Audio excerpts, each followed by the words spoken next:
Hello மக்களே, வெற்றி துளசி செம இன்ட்ரெஸ்டிங்காக போயிட்டுருக்கு. எல்லா உண்மைகளும் தெரிஞ்ச பிறகும் அஞ்சலினால எதுவுமே செய்ய முடியலன்னு சொல்லிட்டு அவங்க ரொம்பவே ஃபீல் பண்ணிட்டு இருக்காங்க.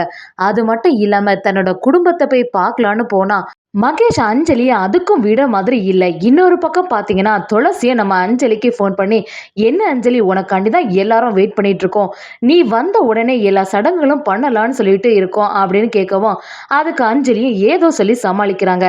தன்னோட அப்பாவோட சாவுக்கு காரணமே இந்த மகேஷ் தான். அந்த உண்மையை எப்படியாவது குடும்பத்துக்கிட்ட சொல்லலாம்னு நினைச்சா இவன் சொல்லவும் விட மாட்டேங்கிறான். இவனோட வீக்னஸே நம்ம தான், அதனால பேசாம நம்ம உயிரையே விட்டுடலாம்னு சொல்லிட்டு அஞ்சலி ஒரு முடிவுக்கு வந்துடுறாங்க. தன்னோட உயிரை கூட மதிக்காம அஞ்சலி மகேஷ் பத்தின உண்மைகளை நிரூபிக்கணும்னு சொல்லிட்டு எடுத்த முடிவு எல்லாருக்கும் கொஞ்சம் அதிர்ச்சியா தான் இருக்குன்னே சொல்லலாம். வீடியோக்குள்ள போறதுக்கு முன்னாடி நம்ம சேனலுக்கு ஒரு லைக் அண்ட் சப்ஸ்கிரைப் பண்ணிடுங்க மக்களே. அப்படியே பக்கத்துல இருக்க பெல் ஐக்கானையும் கிளிக் பண்ணிடுங்க. அப்பதான் நான் போடுற வீடியோலாம் உங்களுக்கு நோட்டிபிகேஷனா வரும். ஃபர்ஸ்ட் பார்த்தீங்கன்னா அஞ்சலி ரொம்பவே ஃபீல் பண்ணிட்டு இருக்காங்க. தன்னோட அப்பாவோட நிலைமைக்கு இந்த மகேஷ் தான் காரணம் தெரிஞ்சப்புறமும் நம்மளால எதுவுமே பண்ண முடியல.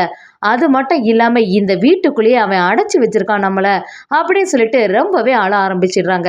இன்னொரு பக்கம் பார்த்தீங்கன்னா துளசியும் நம்ம அஞ்சலிக்கு ஃபோன் பண்ணி, என்ன அஞ்சலி, இந்த பக்கம் வருவேன்னு பார்த்தோம், ஆனா உன்னை எதுவுமே காணல, உனக்காண்டி தான் எல்லாருமே வெயிட் பண்ணிட்டு இருக்கோம் அப்படின்னு சொல்ல ஆரம்பிக்கிறாங்க.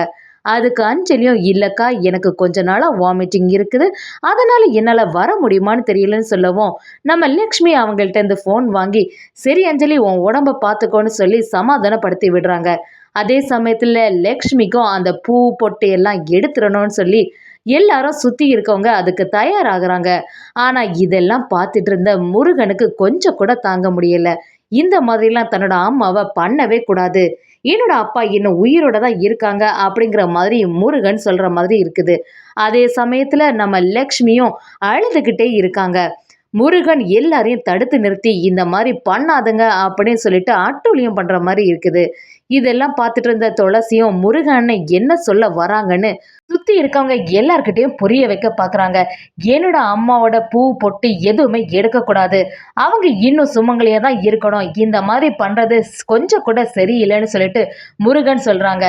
இதெல்லாம் பார்த்துட்டு இருந்த துளசிக்கோ பயங்கரமா வருத்தம் ஆயிடுது. அப்படியே அவங்க அப்பாவை நினைச்சு எல்லாரும் அழுதுட்டே இருக்காங்க. இப்படி ஒரு பக்கம் இருக்கும்போது ரகு மட்டும் அங்க இருந்து, என்ன நீ அவங்களை எதுக்கு தடுக்கிற, அவங்க செய்ய வேண்டிய காரியங்கள்லாம் செய்யட்டு, அம்மா இந்த மாதிரி தான் இருக்கணும்னு இருக்கு, அதனால அவங்களோட வேலையை செய்ய விடுன்னு சொல்லிட்டு முருகனை திட்டி விடுறாங்க. முருகன் என்னதான் இருந்தாலும் அதுக்கு சம்மதம் தெரிவிக்கவே இல்லை. அப்படியே முருகன் கிட்ட ரகு ரொம்பவே கோபப்பட்டு, உனக்கு மட்டுமா அவங்க அம்மா, எங்களுக்கு தான் அவங்க அம்மான்னு சொல்லிட்டு கோபப்பட ஆரம்பிச்சிடுறாங்க.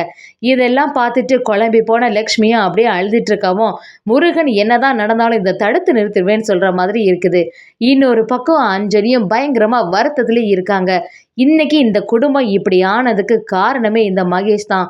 இன்னும் அவன் சுதந்திரமா நல்லா தானே இருக்கான், இவனை எல்லாம் சும்மாவே விடக்கூடாதுன்னு அஞ்சலி ஒரு முடிவுக்கே வராங்க. அஞ்சலியோட மனசுக்குள்ள அவ்வளோ குழப்பங்களோட நம்ம மகேஷுக்கு கால் பண்றாங்க. அஞ்சலி மகேஷ் கிட்ட வந்து, எவ்வளோ சந்தோஷமா இருந்த என்னோட குடும்பம் இந்த மாதிரி ஆயிட்டே, எல்லாத்துக்கும் காரணமும் நீ தான், நான் எவ்வளோ சொன்ன அப்புறமும் நீ கேட்கவே இல்லை, அது மட்டும் இல்லாமல் இன்னைக்கு என்னோட அப்பா கூட இல்லை, நீ இப்போ ஒரு பெரிய சைக்கோ, உன்னால தான் இப்போ என் குடும்பம் இப்படி ஆயிட்டேன்னு சொல்லிட்டு நம்ம அஞ்சலி மகேஷை எதிர்த்து பேசிட்டே இருக்காங்க. அது மட்டும் இல்லாம மகேஷ் கிட்ட, உன்னோட வீக்னஸே நான் தானே, நான் என்ன பண்ணாலும் நீ என்னை எதுவுமே செய்ய மாட்டேன்னு எனக்கு நல்லாவே தெரியும், உனக்கு என் மேல எவ்வளோ அன்பு இருக்குன்னு எனக்கு நல்லாவே தெரியும், நான் இந்த உலகத்துல இருந்தா தானே நீ இப்படியெல்லாம் பண்ணுவ, என்னோட குடும்பத்தை இனிமே நீ எதுவுமே செய்ய முடியாதுன்னு சொல்லிட்டு அஞ்சலி அப்படியே மிரட்டுற மாதிரி இருக்கு.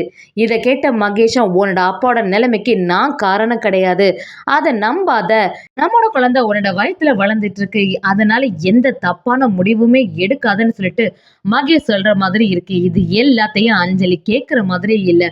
அப்படியே பக்கத்துல இருக்க சிலிண்டரையும் ஆன் பண்ணி விட்டுறாங்க. அஞ்சலியும் அந்த இடத்திலேயே மாட்டிட்டாங்கன்னே சொல்லலாம்.